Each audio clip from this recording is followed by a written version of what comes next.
Clic. Mao.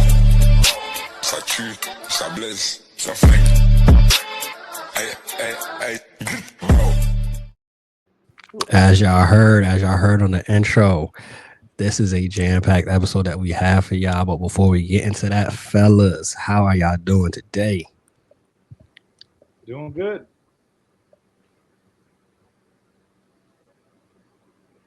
I don't know if I got sound. Can y'all hear me? Yeah, we can hear you. Sorry for the delay, man. I'm doing good, man. I'm doing better than my the Giants. That's all I'll say.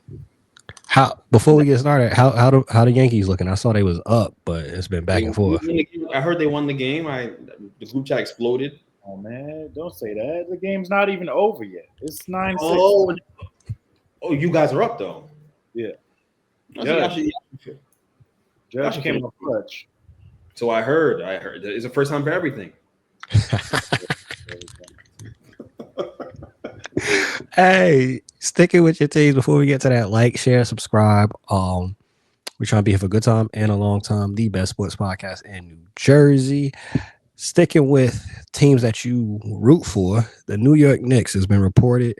Ian Begley said that is very appealing to Giannis to go win a title with the New York Knicks.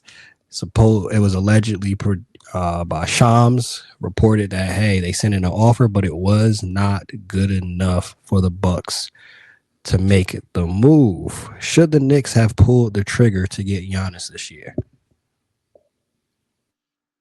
I think, yeah, the move would have been to trade for Giannis. That's like anybody on the roster outside of Jalen Brunson should be available if that guy is for the taking. Obviously, you got to work to get the salaries to match and all that stuff, and you can't just do like Josh Hart and Bridges for Giannis. They're not taking that. So, and obviously, I think the third team is going to have to get involved to help with the pick situation. But if he wants to, he can force his way to New York. He just has to let it be known that this is where he wants to be. I mean, I'm seeing reports that already that they're laying the groundwork for trying to look for teams that they could possibly move to or that have room for them come like the deadline and stuff. But I know New York, I mean, he sees how it is even before even all these talks started. Like you see the Garden, so iconic. You see the playoff atmosphere.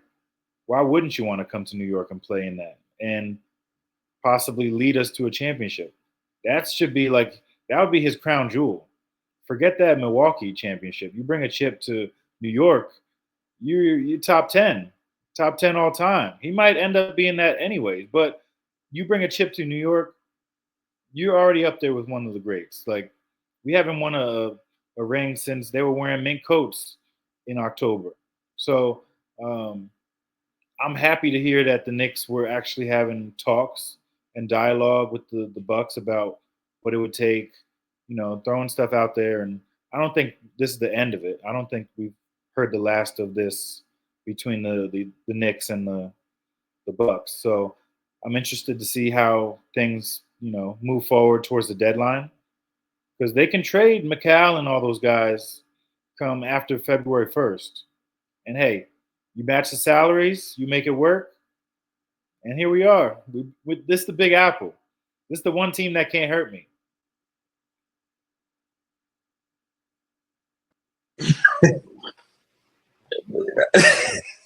I can't believe you just said that.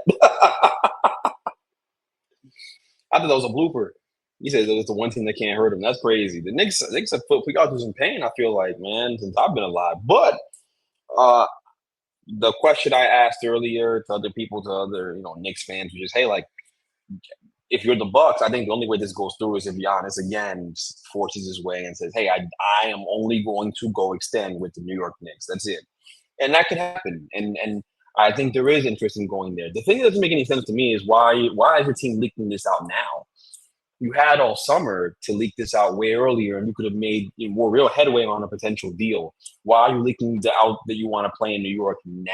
Why is it coming out that your family moved to Greece now. Like it left Milwaukee. Like it's not making a whole lot of sense to me. The season's starting now. You're not going to uproot your whole life at this point right now, unless you're planning on making a move at the trade deadline. You're kind of setting up the runway to do that. But I mean, I think from the Bucks' perspective, you got to get 7 first-round picks for that guy.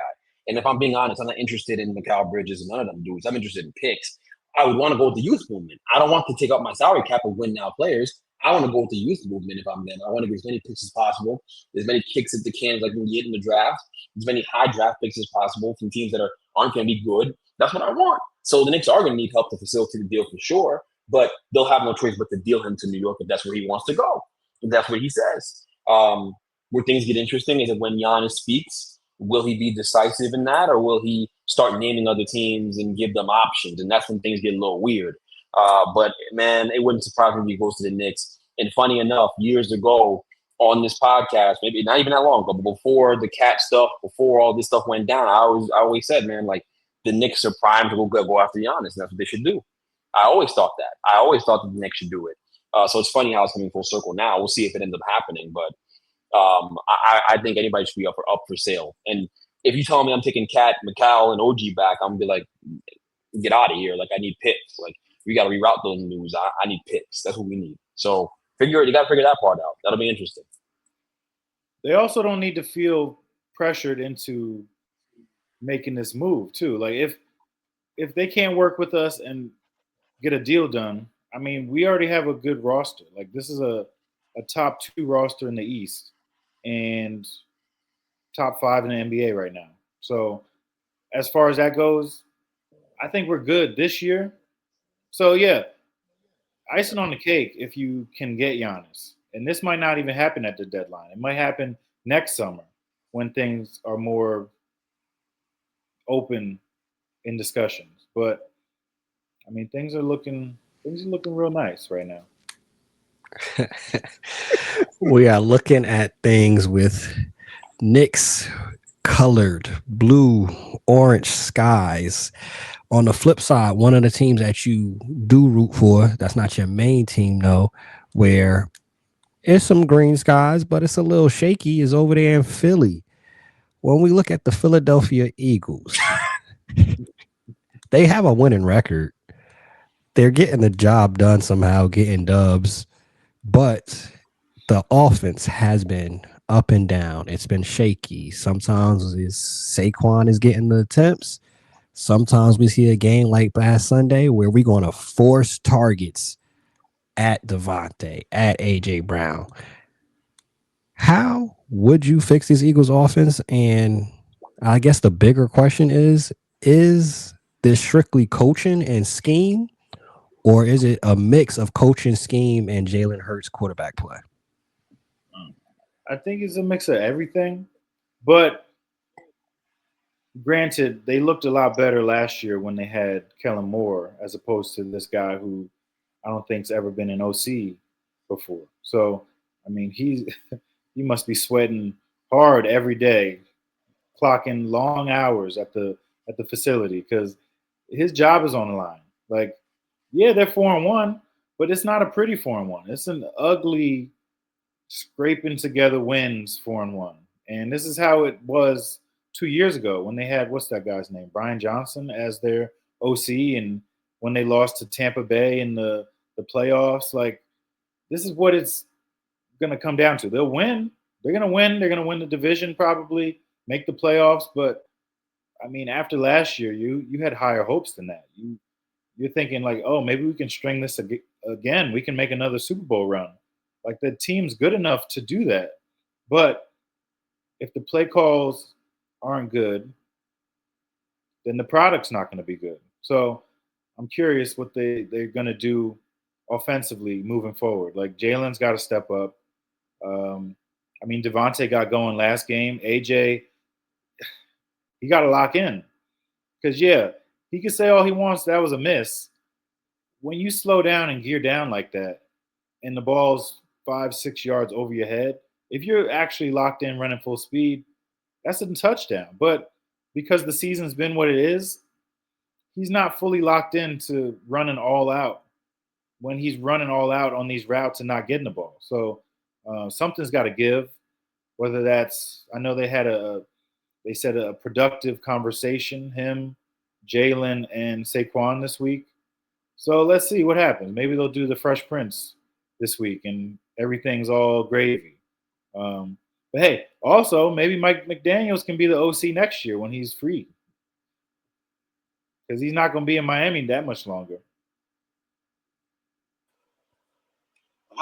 They're gonna get right this week against the Giants, so they'll go out there and have AJ will have 2 touchdowns and Saquon will have a touchdown, and they'll look like an explosive offense, and all their problems will be solved again. So, I think from that perspective, you'll get some relief in that sense. But the Giants are a bad football team, so that's not really what the barometer is.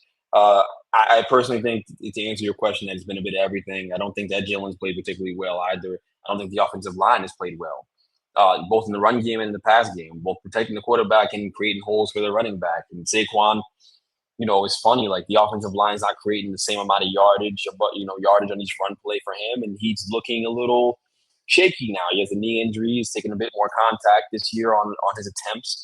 Right, he's not just breaking through to the second level clean without getting touched or barely getting touched to make it the secondary defender miss and take it to the crib. There's been a lot more tough yardage in there because the offensive line's gone through some injuries, and they're not as healthy as people think they are too. So it's a bit of a blend of a lot of things, injuries, and then also the quarterback not playing as high of a level. When things aren't clean, Jalen does struggle, like any other quarterback in the NFL. When things aren't clean, Jalen struggles. When the offensive line isn't keeping him clean, it's going to be tough. The same way Justin Herbert is struggling right now because his offensive line is made up of a bunch of me, you, and Miles out there right now protecting him. So he's having a hard time. So, I do think they have a get-right game in front of them. I think it'll boost their confidence and they'll feel good coming out of MetLife on Thursday the way they always have for the past 10 years. But if you're going to ask me about their long-term prospects and winning a Super Bowl, I have real concerns because of the lack of health and because of the fact that the A.J. Brown and Jalen Hurts thing seems like it's run its course. More important than anything else, I think it's run its course. I think they've been through a lot.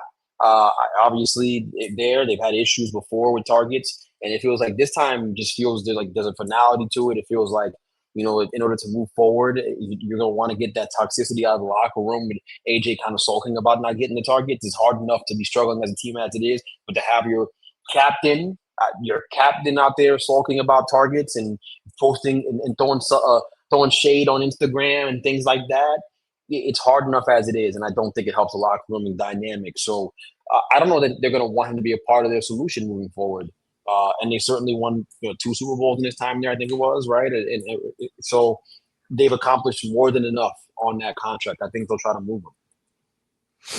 Yeah, it's been some success there. Been to 2 Super Bowls. They won 1. But sometimes everything runs its course, and at the same time, it isn't helpful, like you said, him sulking. But at the same time, like he said, after they won a Super Bowl, I'm all for winning, but I want to have an actual hand in the winning. It's been a lot of cardio. Yeah, so it's been a lot of cardio for AJ Brown. So looking at some of the other 4-1 teams, we're gonna play our game, bringing it back, real or fake. We're gonna start off with this team, which the people have been speaking in the comments about this team. The Colts, they are 4-1. Dolphins, Broncos, Titans, Raiders are the 4 teams that they beat. Is the Indianapolis Colts, is this 4-1 team real or fake?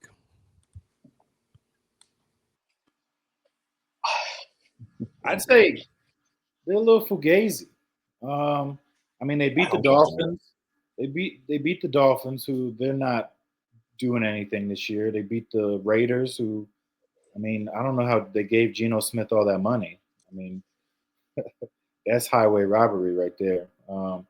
And they beat the Titans, who, let's face it, we ass. So I'm not a true believer in them yet until they beat teams like the Chargers. Who else do they have coming up? They have the Chiefs, even the Jaguars, 49ers. Like the stretch gets a little tougher down, November, December. So it looks pretty right now. They're winning. Daniel Jones is the savior. He's the franchise guy all of a sudden. But Let's see how he looks when it gets a little colder, when you play some better competition. Some of those warts that we saw with the Giants, they're going to show up, and let's see how easy it'll be to just write that off as a bad game, or maybe this is really who he is. Yeah, I think it's fake too. I think you got to look at the game against the Rams to be the barometer of whether or not you think they're real or not. In their first real test of the season, they lost, and Jones looked shaky, having multiple turnovers against a really, really good football team, against a real contender in the NFC. So, yeah, I think they're fake. I think they're obviously good enough to win football games, and Colts fans are excited, I'm jealous of that, man, and enjoy and revel in the success and beat the teams you're supposed to beat and have a team that is competent, right? That's great. But you're talking about real as in a playoff contender? No, they're not real at all. No. In fact, I think when they see the Texans later on in the year, as the Texans continue to ascend, the Texans will handle their business. I do believe that better quarterback, better defense. I'll still put my stock in the Texans as it had the little get right game against Baltimore last weekend, right? So hopefully John Harbaugh gets fired. Selfishly, in my hope, but I'm not calling for your job. I'm calling for your job to give you another one, so you're good. Before we go to the next team, the Colts' next game is against the Cardinals. We kind of alluded to it a little bit. We touched on it a little bit in our game segment. I'm going to just outright and ask y'all now. Is Kyler Murray the problem in Arizona? That's complicated, but I would say that they aren't going to win a Super Bowl with Kyler Murray as a quarterback. I think in those early years where they started the season 8-1 and they had all that success in Arizona, it was rocking with DeAndre there, D-Hop and everything being there, and they didn't get over the line with those teams, right? I think at that point you had to look at this thing critically and say, well, this is the best Kyler Murray is probably going to be because his athleticism is at peak form. It's not that he's got issues throwing the football or isn't a talented thrower of football or can't read defenses. He can't see the middle of the field. It's hard for him to operate in the middle of the field. And as your athleticism wanes, you have a harder time creating throwing windows to throw into and take advantage of the middle of the field, even though you shouldn't be able to. Right. And so every year that passes by, your percentage chance gets lower and lower and lower of having the ultimate success with Kyler Murray. So, yes, I think that they're going to have to move on eventually, unfortunately, because I think that Kyler Murray was lightning in a bottle as a prospect. Right. You had to win early. You had to win early, and they didn't maximize that window. I'm not saying it's dead in the water, but this team's closer to being a team that needs to kind of rebuild a bit, as opposed to a team that's going to be a contender and on the cusp of it. You can't miss on a pick like MHJ and then think you're going to be a contender, right? You've got to hit on those early first round picks. You have to. You cannot miss, and they didn't hit. So on Marvin Harrison, no matter how many. I know he had a nice contested catch last game, but let's be honest, man. He's been a disappointment, and I saw it early. And I think everyone did, and you were just kind of like, "Yo, what's going on? We're going to be better than neighbors and be the best prospect we've seen in years." And it just has not been that way for them. So it's tough. They've had some misses, but more importantly than that, I just think you had to capitalize early with Kyler Murray because of the nature of his game. Similar to Russell Wilson, the shelf life ain't long on these small quarterbacks. It just isn't long. You need to be able to maintain the athletic ability to be able to create throwing lanes, and that stuff dissipates over time. You have to win early. Like the Seahawks did. He went into a ready now situation because he was a fourth round pick. The team was deep, and he's able to go win a Super Bowl. Same logic. Yeah, it just seems like over the years they've always found a way to lose these close games. Like they could easily be 5-0, but they've lost like 3 games this year, less than 2 points. So that tells me they're a team that can't finish, and Kyler Murray's a part of that problem too. But with the changes at OC, yeah, the play calling is not the best. Like I feel like Marvin Harrison's not as bad as he's looked over this first year and a half. But I think it's also a mix of him and Kyler don't really mesh together. Like, yeah, when Kyler had D-Hop, that was different. Like D-Hop, prime D-Hop was different. Like you could throw it up and he's going to come down and catch it. Like Marvin Harrison's not that type of receiver, at least not yet. So, and they're not using him that way.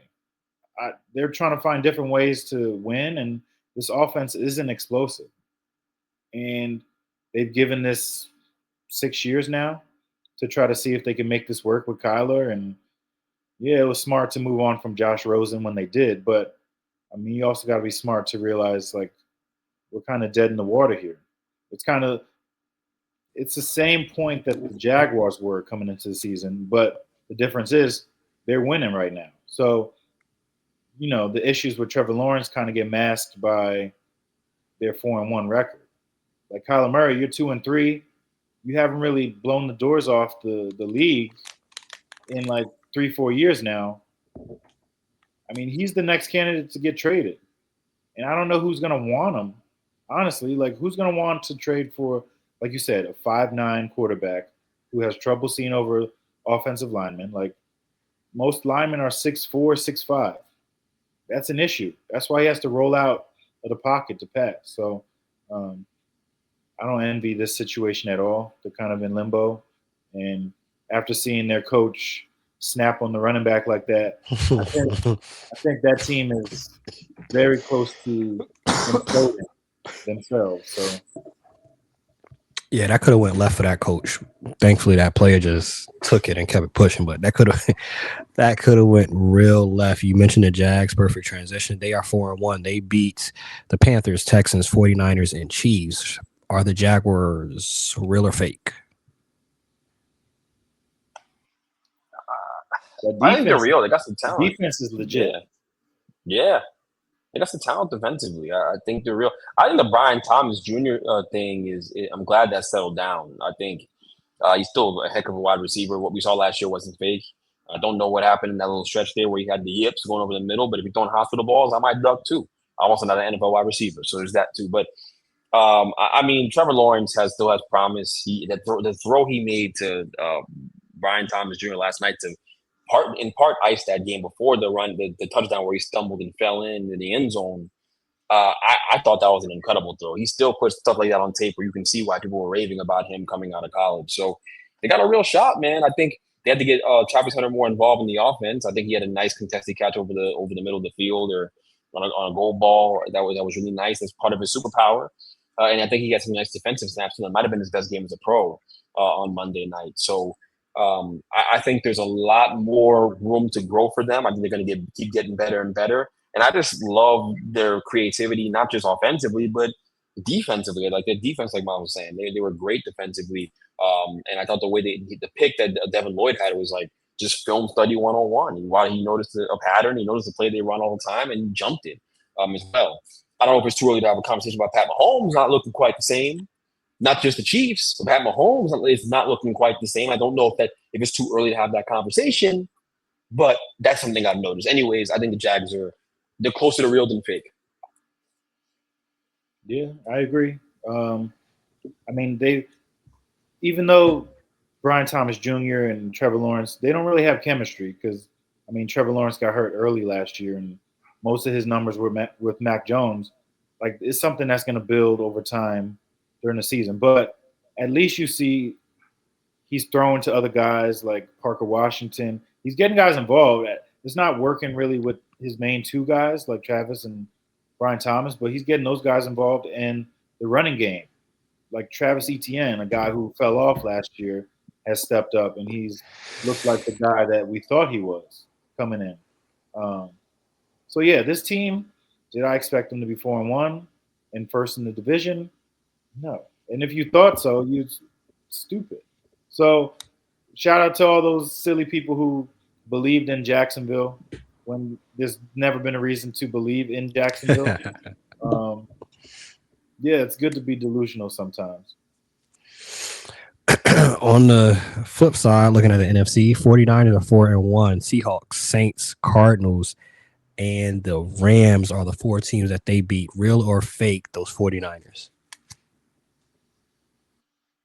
Real. I mean, yeah, right. Like they got championship DNA. They've gotten to the Super Bowl, and Shanahan has a thing getting there and not getting the job done, but they get there, and they're really really talented. And you can plug any quarterback into the system, and they can look great. They got and Mac Jones, his success, I guess, shouldn't come as a surprise to people because in that draft class, they love Mac Jones. I remember hearing that, like that noise. I thought it was noise, but it was real. Like they really like Mac Jones. So you might have a real quarterback controversy going on over there because Mac Jones is playing at an extremely high level in that system, and don't think Brock Purdy can't be overthrown. As good as he's a good quarterback. Don't think he can't be overthrown. He can be. They just paid him. They just paid him $50+ million a year. They're not. I know they did. But I know they did. I hear you, but they're not going to rush him back. Like Purdy, it's still Purdy's job. He's still the better quarterback. You're right. Anybody can plug and play in this offense. The fact that Mac Jones looked like a UFC, a CFL quarterback with the Patriots, and now he's looking like a comeback player of the year type of guy. Coaching is everything. It speaks volumes of the coaching. Yeah, same with the guy in Minnesota. They're legit. Like the defense, now that you have Salah back there, even with the loss of Bosa, they still figure out ways to make plays. And on offense, they're missing so many guys. Like surprisingly, McCaffrey's the only guy who's healthy. Who usually that's the guy we're talking about who's not healthy. So that speaks volumes that they're 4-1. Coaching matters, and once they get healthy, hey, watch out, NFC. Sticking to that NFC, the Buccaneers, they keep getting the job done some way, somehow. A lot of close games. But Falcons, Texans, Jets, Seahawks, Baker has looked superb. Is this team real or fake? Real, but I think we're at the point with this team where they have to do something in the playoffs and get something accomplished because every year they kind of do the same thing every year. This is probably their best start, I think, that I can remember them having. But in the Todd Bowles and Baker Mayfield era, but they have to get to the postseason and accomplish something and beat somebody, and actually win when it counts the most. Obviously, they got that Eagles win under their belt from a few years ago, but the postseason success hasn't matched the regular season success to this point. So they have some work to do there. But they're real, man. That defense is good, and Baker Mayfield's playing some of the best quarterback in the league. He's an MVP candidate. That's what we are. He's an MVP candidate right now, along with Dak. So they're very real. And then you look at their schedule coming up, we'll be able to find out if they're real or not because they play 49ers next. Mm-hmm. Then they go play Detroit Monday night. Then they play the Saints, which whatever. I mean, they should win that. But then they play the Patriots, who look legit. Like that defense, legit. Drake May, legit. And then they go to the Bills. So 4 out of the next 5 games are contenders that they're playing. So let's see how they handle this. Baker, I mean, I love Baker because he's a competitor. That's what you want out of your quarterback.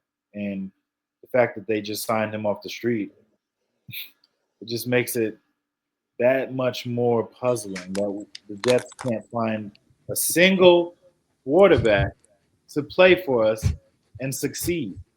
This guy was playing scout team defensive end for the Panthers, who looked like they might need a quarterback at some point. And they let him and Sam Darnold walk. It's unreal how some of these teams can find quarterbacks when these guys shouldn't be available.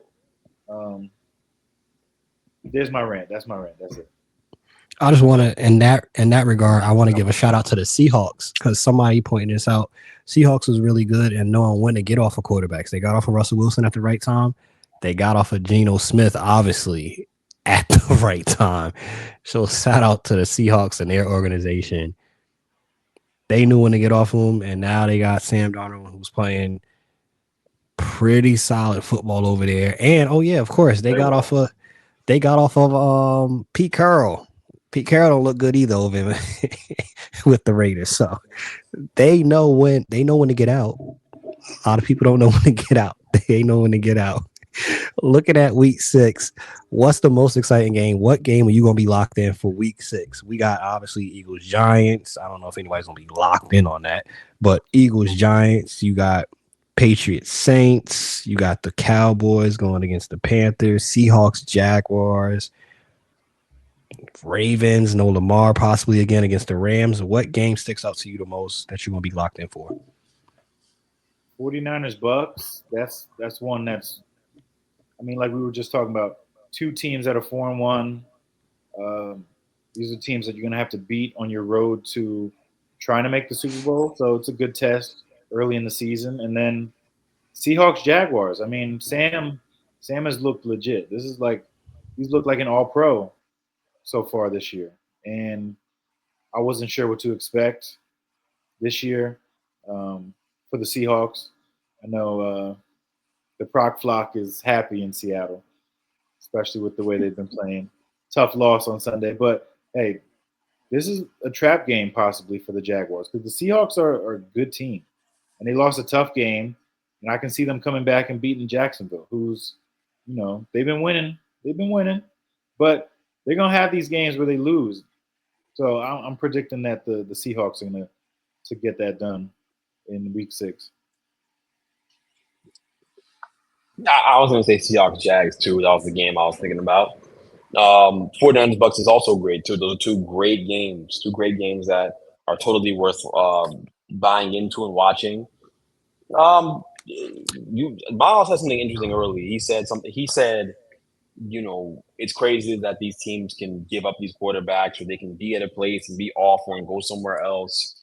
And I've been thinking about this a lot lately, obviously because it applies to the team that I've rooted for my whole life. And you know, it's so funny because unlike basketball, where you can draft a guy and he can change your franchise, because individualistically, a guy being great at basketball can change the entire framework of your team. They can carry you with their great play. It's a lot different, right, than football, where you, in order to be a great wide receiver, can be a great wide receiver, but not have a quarterback or have a good offensive line, and the numbers can suffer, right? It's just more, you need all these cohesive parts to make the engine go.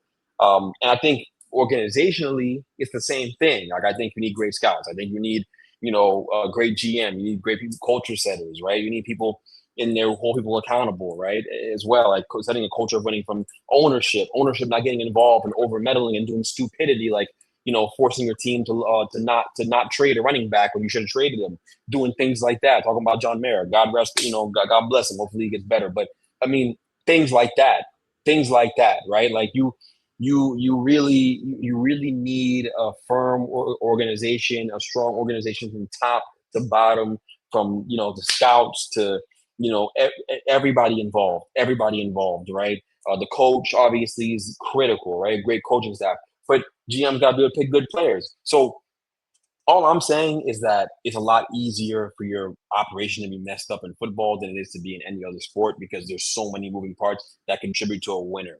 And so that's why you see, guys like Baker and Sam Darnold, and even, I mean, look, even Daniel Jones to an extent fall through the cracks, because they could be better, or they could have been better players than where they started, but because of where they started and how dysfunctional it was, right? It's going to take a generational talent to turn the thing around. If you're only relying on player acquisition, if you're only relying on drafting the right quarterback, as opposed to fixing the organization from the top down and fixing the way that you operate. If the Cowboys are as dysfunctional as they are, guess what? They draft good players, though. Like, they at least draft good players. That part they do well. So that part matters, man. You got to be able to draft good players and have the right coaches and staff in place to take advantage of that, man. So I don't know. I've been really fixated on dysfunctional organizations, because the Giants are a dysfunctional organization, and it's a lot going on than more than just like, oh, this player is bad. No, they go other places and have success. So it's the organization. But just my random day.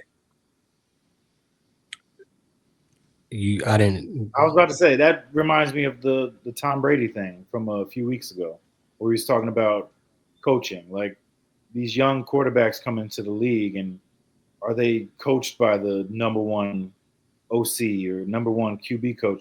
Most of the time, that probably is the bottom 5 quarterbacks coach. And so, are you really getting the best coaching that you can? And like, we've seen quarterbacks go to Minnesota under KOC and improve. Like, Sam goes there and throws 40 touchdowns last year. You've seen Mac Jones or a 7th round pick in Brock Purdy go to San Fran, and all of a sudden he's able to lock in a big time contract. So yeah, you're right. Coaching matters. Coaching matters in every sport. So it's funny when they try to dumb it down, like who's more important, the player or the coach? Like, I mean, the player is important too, but like if you have a coach there that doesn't know what he's doing, then it's not going to work. I'd argue that in basketball, it's more about it's coaching obviously matters and is just as critical, but a great player can change your fortunes and can carry a bad coaching staff. It can't. We've seen it. We've seen it before. Of course, you're limited in how far you can carry them, but you can carry them and they can have success.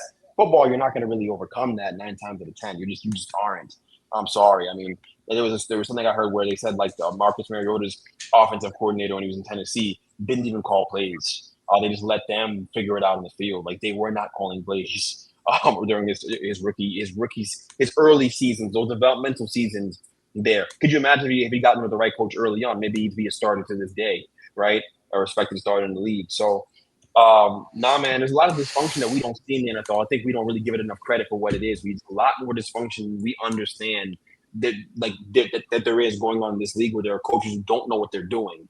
And it shows up on Sundays, man. It shows up on Sunday. Yo, the Giants turned the ball over 5 times in a row against the Saints. 5 times in a row? You can't blame everything on coaching, but five times is unbelievable. Unbelievable. So, and you get to a point where you got to question everything. And I think, when I hear stories like the one about the Titans I just told you guys about, it's like, yeah, man, like you really don't understand how dysfunctional things are because you can't see it. You just see them sitting at a podium and on game day, you see the product. That's all you see. But football is so much more of a team sport than any other sport that I can think of.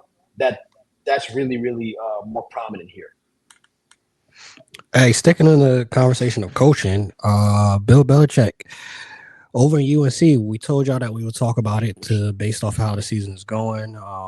We mentioned it at the beginning of the season. Now we are about 6 weeks into the college football season. He's 2-3.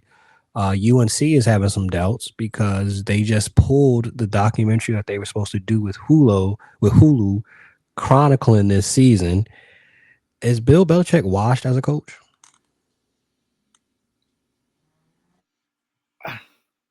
I don't think so. It's just he's not a college coach. Like this is a guy who it was either the NFL or be on NFL Network or be with like Howie and the boys on Fox before the game. Like he shouldn't be in college. I can't see him going to colleges or going to kids' houses and recruiting and selling them on a hard-nosed system. I feel like he got backed into a wall once he didn't get a job last year, and I mean he didn't want to go out like that, so he took this job. I mean, why wouldn't NC hire a guy with his pedigree? But sometimes you got to know when to call it quits. And I mean, maybe he had another chance to coach in the NFL if he wasn't so stubborn. I feel like that's why it didn't work later in his tenure with the Patriots. Him and Kraft butted heads. Him and Brady butted heads. And I don't see it working in North Carolina. Like they're not going to get talented kids to come to North Carolina. You can't pay me enough money to come play for Bill Belichick and North Carolina. Like that's not a good football program. Like if you're telling me to play basketball at North Carolina, sure, sign me up. Like that's a team that I'm going to play for. That's a team with like a pedigree of being good. North Carolina football, not so much. Like sure, they had Drake May recently, but it feels like they traded Drake May for Bill Belichick because there's a lot of positives happening in New England right now, and not so many happening in North Carolina. So I think he just needs to hang it up. I don't know why he took this job in the first place. Yeah, you want to keep coaching, and yeah, you don't want to. It's the ego saying like nobody's going to tell me when I can stop coaching. Like I still got years in me. No, you don't. Go to Laguna Beach with your girlfriend and enjoy your time. Like you had a great career. You won 6 Super Bowls. What more do you need to do? Like this is not going to ruin his legacy. This is college football. It's North Carolina, whatever. If he was able to turn this program around, hey, it only adds to mystique of Bill, the hooded man that nobody knows anything about. But this doesn't change how people feel We know about plenty. Bill as an NFL coach. He's not. Yeah, he's not a college coach. Doesn't know how to maneuver the NIL situation.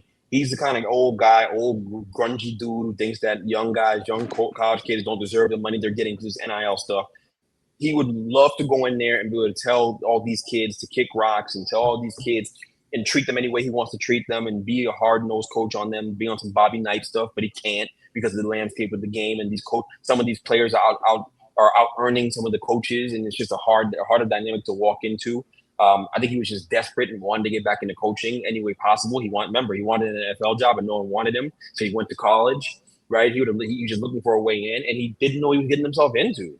That's all. And you went to a program that's been dormant outside of Drake May reviving them for a little bit, and then a little bit of Sam Howell, I guess. But that's a tough situation to walk into as a guy who's not established in the coaching game. There are college coaches that are great. There are NFL coaches that are great. The things that make them great are two different things. They're not the same. To be a great college coach, you got to be a totally different personality than to be a great NFL coach. It is not the same thing. It's very, very difficult. Okay, Jimbo Fisher cannot coach in the NFL. Okay, it's not going to work. Okay, it's just a reality situation. So to walk in there and think you're going to dominate at that level after being in the NFL for so long and doing something a certain kind of way, I'm sorry, man. Like it's not like that. You're not bringing the Patriot way to UNC. It's gonna be a battle. And some people can say it's his first year. Okay, let's look at his first year. In his first year, he brought some 19-year-old girlfriend on campus that has nearly destroyed his brand and image, right? In the span of like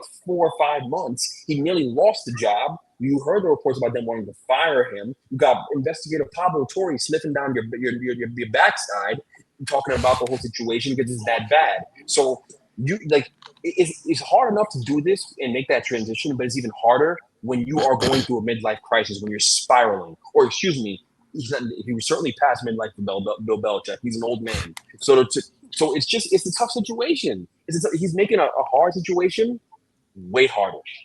And I'm not surprised that he's struggling right now, but the cognitive decline in the decision making is the thing that really surprises me with him. Like bringing the girlfriend around and parading her around and taking pictures on the beach and all this nonsense, and just you'd be the king. He's the king of no distractions. I'm sure he told plenty of guys in New England. I'm sure he told Ocho, no distractions. I'm sure he was telling Randy Moss, no distractions. But look at you, you're the king of distractions as you're in UNC now. You're parading around with your little ass girlfriend all over the place. It makes no sense. And she's on the sideline. Yo, bro, where do you see that at? Who does that? Whose girlfriend is on the sideline in any sport? Whose girlfriend is sitting there on the bench in any sport? Whose girlfriend is that close? He had her working damn near for the school. They had to ban. Like what? Like it's crazy. It's insane. So this situation with Bill, man, like I'm gonna tell you what I'm gonna say about this. The situation with Bill is a situation where this guy thinks he can do whatever he wants because he succeeded at the highest level. And unfortunately, you're playing a different sport now. College football and NFL are not the same sport. Football, it's the same in the sense that you're playing football, but it's not the same at all. You're playing a very different game in managing personalities, managing these kids, all that. Because they can't be in their playbook all day like Tom Brady and drinking avocado shakes. They got to go to class. And they got a little girlfriend, and they went to a party the night before. They did all this other stuff. It's hard, man. It's hard. So good luck. But I don't think it's gonna last very long. I think he'll be up out of there because it's a failed experiment, in my opinion. Who is he gonna go recruit? Who's he recruiting to go play for him? He bringing his girlfriend on the recruiting trips too? Like, all right, bro. Whatever needs to be done. Yo, dude, he old as hell, bringing her everywhere, bro. Like no discernment. I think it's the same that could be said for Nick Saban, but Nick Saban was smart enough to get out. And Dabo Swinney, we said this years ago when players start getting paid. He was out in the front. Oh, this is terrible, and Clemson ain't been the same because his recruiting now sucks because he refuses to get with the times. So they are all in the same vein. Nick Saban was just smart enough to be like, look, I'm not going to bow. I'm not paying these jokers nothing. I'll get out. For some reason, Bill said, I'm going to get in and try it. So completely terrible. On the flip side, Coach Prime. I think this is about time to have this conversation. I've been saying it since he was at Jackson State. When it comes to at least the big game, Prime can't get it done. This season, they have not looked good up and down play. They seem to be like their recruiting didn't turn out well. They don't have a quarterback. Do you still have faith in Coach Prime, or is it time to hit that panic button in Boulder? The unorthodox way they go about doing things and the recruitment style and all that, it's yeah, I would hit the panic button a little bit. I think you've got to. It's a talent acquisition problem, man. They lack talent, and you could say, hey, he's a Colorado, and no one's going to Colorado no matter how much NIL money they give him, and that's true. But there's a truth to that. But I think the biggest issue there is just you look at that roster from top to bottom. The quarterback they got from Liberty, they're starting the quarterback from Liberty. The kid Salter, he's awful, by the way. He is awful. And so to tell me that you got a 5-star coming out of high school to come play for you, and you end up starting the kid from Liberty over him, which okay, you trust your talent evaluation skills, but to have that kid start, what do you think was going to happen this year? You went from Shador, who was legitimately one of the best quarterbacks in college football, to a quarterback from Liberty. Let me tell you something about Liberty. Liberty is just a D1 JUCO program. Like they're just a JUCO and D1. That's all they are. They're legit. Like that's all they are. So for that, and I know they made it to a bowl game recently. I understand that. What happened when it got to the bowl game? That's all I'm gonna say. So for you to have gotten a player from there and then to think you're going to have some level of success, some kind of level of sustained success this year, it was unrealistic. The defense was struggling with Shador being there. You're only a year removed from him being gone. Like it's tough. It's tough. It's tough. You lost the two best players in college football off your roster and didn't replace them, even with anything remotely comparable. So it's going to be a hard situation, man. You know what? Deion should be more worried about his health. Let's worry about the fact that he's talking about blood clots in his legs, that his legs hurt. He's taking his shoes off on the sidelines. He needs to make sure that he is healthy first and foremost, and he needs to stay out of Shador's business up there with Cleveland. Do not say anything about the Browns. Don't make anything get harder on that kid. Stop saying stuff about the situation, please, and stop advising him. Just publicly. Okay, you're his dad, but publicly don't say nothing. It's to help the kid. But yeah, man. I mean, situation in Colorado is what it is. I personally would love to see Deion go somewhere else and have a fair shake at this thing to a more appealing university. I don't know where that would be. Is Norvell still over at FSU? Is that who's still there, coaching them? They didn't fire him. No, I don't think so. Oh, okay. Yeah, go over there because you see how fast that fizzled out. Go over there. Go back to where you're from. Go back to your home. Go back to the home team. That's where he wanted to go from jump. That's it. But they said he's too black. We can't do this. We can't do black youngster in the locker room rapping after the game. We can't do all this nonsense. So they wasn't having it. Colorado. See, the reason why he's at Colorado is because Colorado has no history of winning at all, and they were going to allow him to do whatever he wanted to do. But the other schools weren't going to go for that, and that's the issue. That's why we're talking about this right now, because you can't recruit to Colorado, my friend. You can't do it. Not everyone's Travis Hunter. Not every recruit's gonna be your son. Just not gonna happen. Yeah, Mike Norvell's still over there. Damn. Sorry. You know how much he was losing over there? Well, hey, once he got rid of DJ, I can't even say his last name, but once he got up out of there, they're not that bad this year. Even though they had a tough loss this weekend, they're not that bad. But yeah, with Deion, it's tough. I feel like with the health issues, he really needs to focus on himself and making sure that he's good. Like, I feel like for the last 3 years now, the talk has been either about Shador or it's his health. He's been battling these last few years, and I'll give him credit for sticking it out as long as he has. But he doesn't need this. He doesn't need to coach. Like, he can really chill, and he was good as an analyst. But I know he wants to coach, he wants to do this, but sometimes it takes a toll. Like, you're gonna keep going on recruiting trips. You're gonna recruit all these guys from all over the country. You got to fly. You're worried about blood clots. Uh, I don't know. I can't see him doing this for more than another year. Like, at most, he finishes out next year. I mean, at the least, he's done after this year and calls it quits. Hey, Honestly. maybe Carucci could talk some sense into him. I was gonna say, Tom, could you imagine he was parading Carucci around the way that the old Bills is parading around Jordan? Could you imagine if this was the inverse and he was doing that with Carucci and she was on the sideline, she was handling university business, she's doing all this stuff? Could you imagine? Yo, we had a fit because we saw her in the hospital bed next to that dude. Like, she was just there, and we were like, why? Could you imagine if she was like, if it was like that, like she was everywhere, she was always there on the sideline, just there with a headset on. And could you imagine? What Bill is doing is crazy, guys. I don't think it's not getting spoken about enough. It's insane.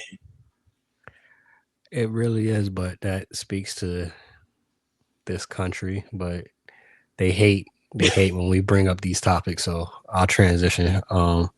They really do.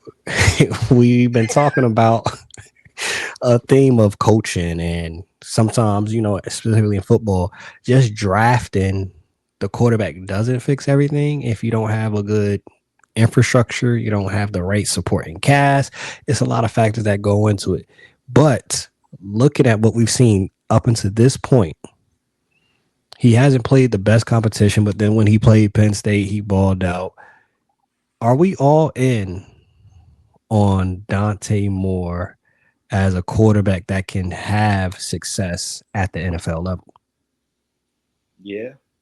And as holding the number one pick right now, hell yeah. Like, that's my guy right there. From now until April, I'm going to be a Dante Moore truther. Like, that guy is special. And, like, Oregon, for the last couple of years, they've been really good. They had Dylan Gabriel last year, but this kid is so much better than him. He's poised in the pocket, doesn't panic when there's a little bit of a rush, like, makes these off-platform throws. That kid is special. And for not having started a full season yet, and we're already talking about like a potential top 5, maybe number 1 pick, that just speaks volumes on how good this kid is. And I don't know. When you're peaking like this, I don't think he's going to come back for another year next year. Even though I've heard Todd McShay talk about, like, he hopes that he comes back next year for another year. He same with Sellers. He wants them to get more experience in college. I feel like Sellers needs it more than Dante Moore does. But I'm high on this kid. And I know there's a big game this weekend, Oregon versus Indiana. We're going to see those 2 potential number 1 picks with Mendoza and Moore. And, hey, if you're not locked in for that game, you probably don't root for the Jets. So that speaks volumes for you. But for me, I'm locked in on that game, and I'm interested to see how those guys do. Question, I just want to ask you this, right? Again, sticking with the theme, honestly, of this entire episode of making sure that the coaching, the front office, everything is up to par, top tier level, Hall of Fame level, all Madden level. How are you feeling about your organization? Do you feel if you get Dante Moore that the Jets will be able to provide him the opportunity to be successful? It's hit or miss because, I mean, over the years we've had Darnold squandered that, and now he's good. Zach Wilson, I mean, that guy stinks, and he's not going to be a starting quarterback anywhere ever, unless he plays overseas or in the 51st state. Other than that, he's going to be a backup for the rest of his life. But Dante Moore, I think that this could be the turning point. Like, we have the OC. If you look at the numbers, like the Jets are top 10 in a lot of offensive numbers when it comes to, scheming up open plays and scheming guys open. It's just Fields holds the ball for 4 seconds. There's no other quarterback holding it for as long as he is and struggling like he is throughout a game. Like I keep seeing on Twitter people posting about Fields like he's not the problem. He's not the problem. I mean, what? How is he not the problem? If we only played fourth quarters, yeah, he's an all-pro. But those first 3 quarters, he's not that good.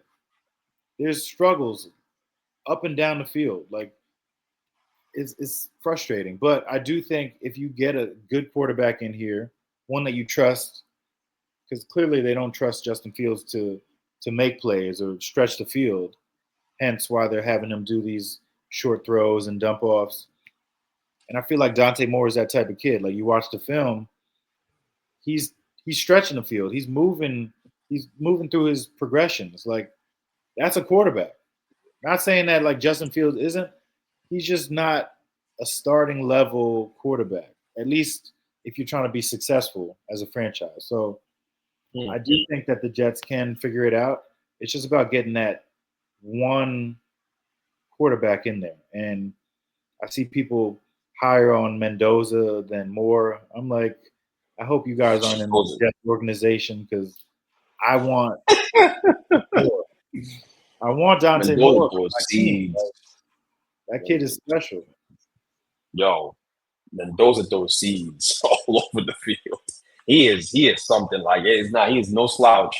Mendoza. He's a pocket passer in the Big 2025, but man, he is really something that's fun to watch. He has Indiana lit. That's a big deal. That's not a small accomplishment. That's not a football school. Okay, Indiana. That's a basketball school. And so that's a big deal that he's got that program thriving the way they are and beating teams and showing up in primetime games, handling business. But yeah, I think it's a great game to tune into Indiana, Oregon. I will say this. This is important. The only thing I will say is that, yes, I like Dante Moore a lot. I think he's really, really good. I am more in line with what Miles is thinking there with Dante Moore. But I'm going to say this not because of my team, not because of some like petty. No, like, yo, a bad owner, and a bad organization can mess things up pretty easily. I'm not saying they can't. I'm not saying Dante isn't that guy who's generational and arises above it and elevates the football team. I do like guys like Dante Moore where they struggle somewhere. He struggled at UCLA, right? 11 touchdowns, 9 picks that year, and then went to Oregon and turned things around after taking a gap year, sitting behind Dylan Gabriel. All right, so. And honestly, if I sat behind Dylan Gabriel for a year, I'd come out guns blazing too because I'd be mad as hell I sat behind him for a year. So there's that too. But yeah, man, I think that guy's going to be a good player. I just hope he goes to a great situation. I hope the Jets get him, but I hope that, the thing Jets have going for them is that they have a new coach, a new GM that are there, and this is going to be their guy, and they're going to grow with the guy. That's the nice thing about the situation. He's not going walking into a lame duck situation. That's ideal. So hopefully they can figure it out. Hopefully Woody doesn't mess this thing up, but bad ownership, man, I'm telling you, it's just hard to overcome in the sport. You really got to have the right people around that guy to cover up the stink that is the owner. You really, you got to have great deodorant. Think about these scouts, these evaluators, these coaches as deodorant for the owner. If the owner stinks, you got to have a good cover up, man. You got to have good makeup for the ladies listening to the podcast. Good blush, all that. It matters. Fenty this, Fenty that, all that. Oh yeah, Fenty, everything. And for the fellas that's watching, if you got a significant other and you like the lingerie, Rihanna got Fenty on a lot. I love me some Fenty. No cat, no Diddy either. I love me some Fenty for sure. No Diddy.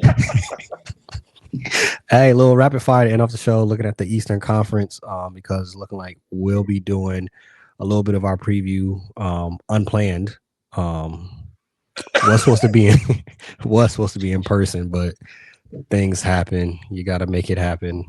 It is what it is. In the words of Cam and Mace, are Hawks and Trae Young ready to contend in the East? Yes. Very good basketball team. Length everywhere outside of him. I love the makeup of the team. I will say, if this year doesn't work out, I think that that'll be the end of the Trae era in Atlanta. I think they'll move on. If they can't win with this group and have a nice deep playoff run, with the chance to get to the finals, I think they're going to move on. I will say that. I mean that sincerely. Best team he's had while in Atlanta is this group here. Speaking of, are we seeing this be the last year in Charlotte that the Hornets give a chance to LaMelo before they move on? It should be. Like, I just don't see that ever working in Charlotte. One, because they're always going to be a bottom feeder in the Eastern Conference. Like, that team is just not good. They drafted well this year, drafting guys like Con Kneppel and the kid from UConn. But what is that going to do for you? Those aren't superstars. Those are good role players for your team. And, like, all these guys, I don't know what they do outside of basketball, whether they're really focused on winning or is it just about, like, the money, the cars, the hoes. Like Trey Songz said, like, are they really caring about basketball in Charlotte? I don't think so. So, like, you can get a haul, I think, for LaMelo. Depends on who you trade him to, but it just hasn't worked. Like, it's a pretty crappy situation to be. And that's why, Michael Jordan got out of there, because he knows business. And that's bad business in Charlotte. Michael Jordan got out there because he was part of the problem. He didn't want that stench on his resume, because people kept saying, "Hey man, you did this after basketball. You're a part of this stink. You're a part of the garbage disposal that is the Charlotte Hornets. Okay, that's what you were in. That's what you were involved with. So the Bobcats, if you will, right? You all that. So okay, but his draft resume is awful, and he was picking the picks. Let's remember Adam Morrison. Need I continue? It's bad. That was Jordan. He was pushing the buttons with those lizard eyes he has. Anyways, what I'll say regarding the LaMelo situation, man, LaMelo's a frustrating case study, man. He's such a Gen Zer. He's such a Gen Z guy, and you know what I mean when I say that. Like, just the immaturity, the social media, like. But I mean, basketball comes so easy to that kid. And I just think he needs to be in a rigid place with a set structure of winning, a set culture and winning. I think about places like Miami, places like that where they just had success in the past. Playing with another great player, right? That'd be great for him as well. Like with an all-time great guy type of player on the way out that can teach him the ropes as well. Because if that kid matures and figures it out, just figures out how to make the simple winning plays over and over and over again, and having simple winning. I think it's not even about the court stuff. I think it's just habits off the floor, and then also like habits defensively. If he can figure those things out, he's going to be a perennial all-star in the NBA, no question. He's so gifted. It really is so easy for him. But I don't know if Charles Lee's the guy to get that out of him. I think he has too much leeway in Charlotte. There's too much freedom. He needed more structure, more of a rigid environment. Right, to play for a hard-nosed coach. I see what you did there. Leeway. All right, I see you. Bars. Right. No, but he does. He needs to play for a coach that's hard-nosed, man. He got to play for a coach that is going to give him a hard time. It doesn't have to be with a great organization either. Just the right coach, and hopefully it'll turn. All right. Will Mike Brown bring a finals berth, not even a win, a finals berth to the Knicks this season? That's the hope. I mean, I'm encouraged by them trying to play faster. Like, they're not trying to slow the game down, and they're pushing the pace a little bit. And he's been running these guys all throughout training camp so far. And even in those games in Abu Dhabi, you see them grab a rebound. All these guys are running. So that puts pressure on the defense right off the bat. Wings are open. Somebody's cutting.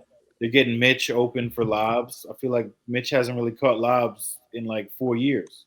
They don't look at him. So now he's like a threat out there. So I'm encouraged. I want to see how this works during the season. And hopefully it gets Jalen some easier looks that he doesn't need to handle the rock so much. Like, what I've seen so far, it looks like it's a lot of motion. Like, you pass it, you dribble it 4 times, it's not there, keep it moving. Like the ball's not going to stick this year like it did last year with Tibbs. And I mean, I'm not knocking Tibbs as a coach. It's just sometimes you need a change, and Mike Brown brings that change. And hey, you can feel what you feel about Mike Brown as a coach, but it's a refreshing change to see somebody open to suggestions from other people. Man, knock Can I, Tibbs. He ain't there no more.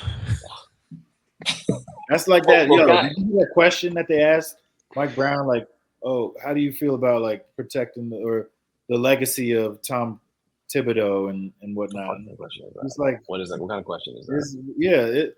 I was thinking, I'm like, if this was the other way around, I don't think they'd be asking this question to Tom Thibodeau about like respecting the legacy of. What legacy? He didn't accomplish anything here. They didn't win anything. They didn't win anything in New York when he was there. Like they had success in the regular season. They won a couple playoff series. Cool. They didn't win nothing. Like what are we talking about? Legacy. It's like you replacing Phil Jackson in the Lakers or something like that. But just quick, couple things. I am extremely pleased with the fact that I was able to diagnose the Knicks situation last year, but at the end of the season, and telling you guys before they hired the coach that, hey, y'all gotta play faster, y'all play slower than molasses. It's really tough to watch sometimes. It's way too slow, way too much ISO basketball. But in general, y'all don't have the pace. My concern with the Knicks going into this season is I don't know if they have the horses to play at that speed all the time with Cat on the floor with their best lineup. With their best lineup, because it's generally a bigger lineup. But with Cat on the floor, I have concerns about their ability to get up and down that floor repeatedly at that pace over the course of a basketball game. That's my only concern. I think there are other things to be concerned about with the Knicks. Sure, that's my biggest one. Can you sustain that level of pace with those guys? Remember, the Kings were a young upstart team. It's a lot easier to get that group of guys to go play at that pace. The Knicks are a veteran. Y'all are a veteran group, okay? That's what you guys are. So I'm interested to see how they adjust to actually playing faster, because you can say it all you want, but it's a totally different thing to do it in execution. Because, when the teams that play fast don't just play fast off the rebound. They play fast when the ball goes to the net, too. They're going. They play fast at all times. It's constant pressure. And I don't know if they have the personnel to do that. I'm not sure. You're asking guys that haven't done it historically in their careers to do that. Macau was not doing that in Phoenix. That was not their style of play. They were methodical and tear you apart in the half court. That's what they did. And Cat is not a guy who plays particularly fast either. So I just have questions about it. And JB, I think he can play any style, but I'm going to be interested to see that too. Him not having the ball in his hands as much and adjusting back to that kind of Villanova mindset a little bit in the approach to the game. So can they get to the finals? Of course they can. You better. This is the year, right? Absolutely. But Cleveland's going to have something to say about it, and so is Atlanta, and Boston's always there rearing their ugly head, especially if they get Jason Tatum back, which is crazy, by the way. Miles, you started off, Greg, you started off, and you ended, and this will be a wrap for this episode. Who comes to mind as breakout players in the Eastern Conference? I'm between. Well, the two I'm looking at are Nembhard, who's going to probably be the point all season, and whenever Halliburton's missed games, Nembhard looks like he could be a guy on a championship team. Like he can run point on a championship team. And Asar, like I'm interested to see how he's improved over the offseason, because him in Detroit, I feel like he's the X factor for that team, because seeing what Amen looks like in Houston, like special talent, those guys, I don't know what they were eating, how they were training growing up, but they just move differently than everybody else on the court. And I just look back at the playoffs, like he plays great defense. This is a all defensive level player. Those kids are going to be all defensive players for the rest of their careers if they really care about it. It's just offensively. Like I do think that he can push the pace, and it's whether they can shoot. Like if he has a jump shot this year, watch out. Like Detroit's one of those teams that you've got to look out for them. Like you're getting Ivy back. You still have Cade. You're getting Bone Thugs and Harmony back. They got guys on this team. I don't know if they're like a true contender in the Eastern Conference, but they're going to be fun to watch.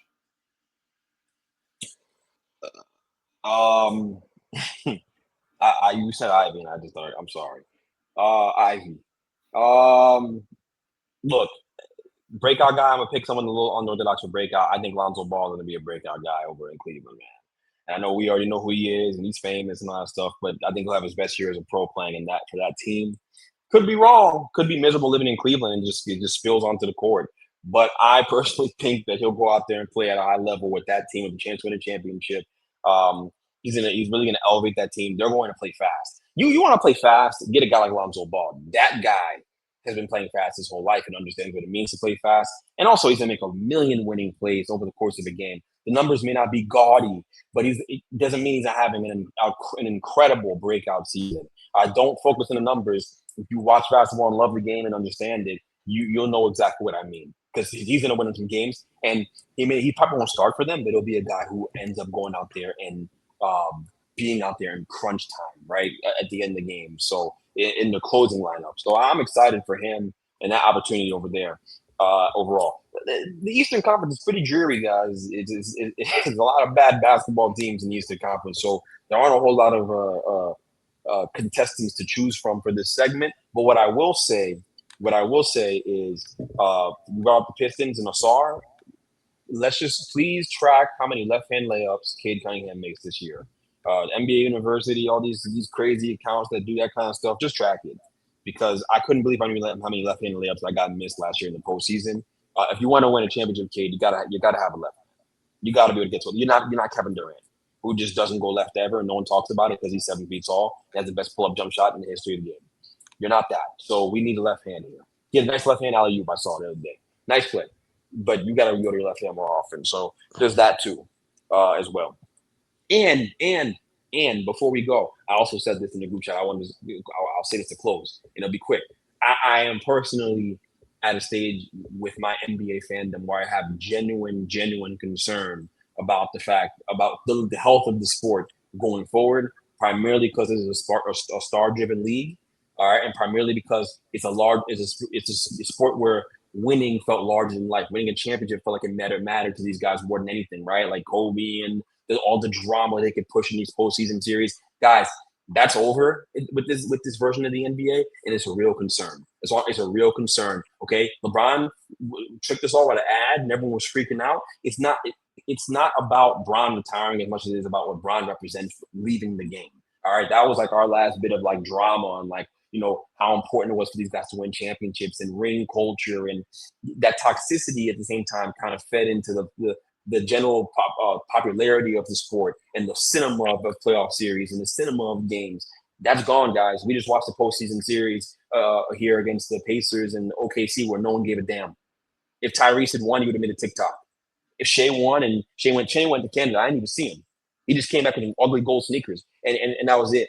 I hadn't seen Shea all summer. So I mean this sincerely, like the superstardom of the NBA, it's lost its luster a little bit because we don't have those larger than life personalities, those larger than life superstars, and those guys where like you can sell their story. It's about NBA is about telling a story. It's about a guy overcoming adversity. It's about a guy climbing the mountaintop and on some rocky stuff and winning their first ring, and we're struggling there. So it's tough, guys. We're heading into a tough era of NBA basketball. I don't know how they're going to solve it. I don't think Adam Silver is the man for the job. I agree. I don't think Adam Silver is the man for the job. And the thing is, that's so great. You mentioned, yeah, it has been it's been a lack of luster. It's been not as exciting in different points. But you ain't never got to worry about that at the BME podcast. If you watch this episode, it was no lackluster, nothing on this episode. If you stay ready, you ain't got to get ready. Benchmark, we out. Peace.